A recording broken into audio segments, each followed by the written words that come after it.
અમદાવાદ ઘી કાંટાના પિત્તળિયા બંબા વિસ્તારમાં હિમાલય શંકર ભગવાનના પરિવાર સાથે ગણપતિની પ્રતિમા લાવીને સ્થાપના કરવામાં આવી હતી। દર્શનનો લાભ લેવા ભાવિ ભક્તોનું ઘોડાપુર ઉમટ્યું હતું। અમારી ચેનલ ઇન્ડિયા ટાઈમ્સને લાઇક કરો, શેર કરો, સબસ્ક્રાઇબ કરો, જેથી કરી અવનવા સમાચાર તમારી સાથે પહોંચી શકે। બ્યુરો રિપોર્ટર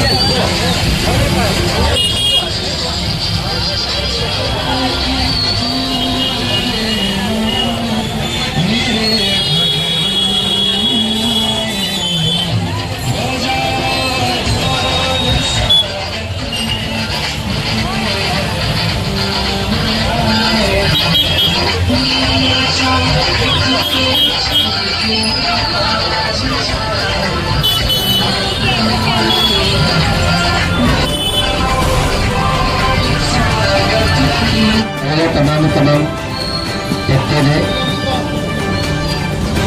घी कांटा पित्तळिया बंबा पहुंचने बाद हर साल की जेम आ वर्षे भी 2025 के अंदर दादा ने डेवलपमेंट करिए वर्षे की जेम हमारे स्वयं सौ को जयजोत मित्र मंडली अचूक ने अचूक एवं सेवा रही है। छेल्ला 25 वर्षથી लगातार છેલ્લા 25 વર્ષથી લગાતાર અહીં દાદાનું ડેવલપમેન્ટ કરીએ છીએ અને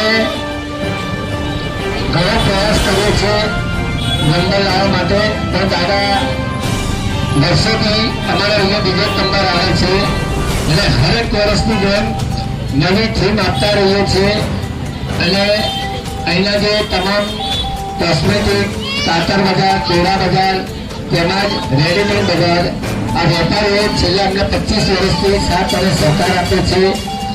સાપુર ડિવિઝન અમને સાથ અને સહકાર આપે છે, ભૂંગા ભાઈઓ અમને સાથ અને સહકાર આપે છે અને આ વર્ષે અમે એક 2025ની અંદર એક હિમાલય જેમ કે શંકર અને પાર્વતી જેમ એક પરિવાર હોય છે ગણપતિ દાદાનો, એવો એક પરિવાર ઉપર અમે થીમ લાવ્યા છે। તો आपको हिमालय पर्वत की एक भव्य आकृति અને પારંપરિક રીતે જે પહેરેશ હોય, જે બી દાદાના સારી પેઢી ઉપર જે બી અમે આવતું હોય તે તન મન ધનથી છેલ્લા કેટલાય વર્ષોથી 25 વર્ષથી લગાતાર અમારો નિષ્ફળ અને પ્રયાસ એટલો સફળ રહ્યો છે અને પબ્લિક અને વેપારીઓનો સાથ અને સહકાર છે। जय गणेश।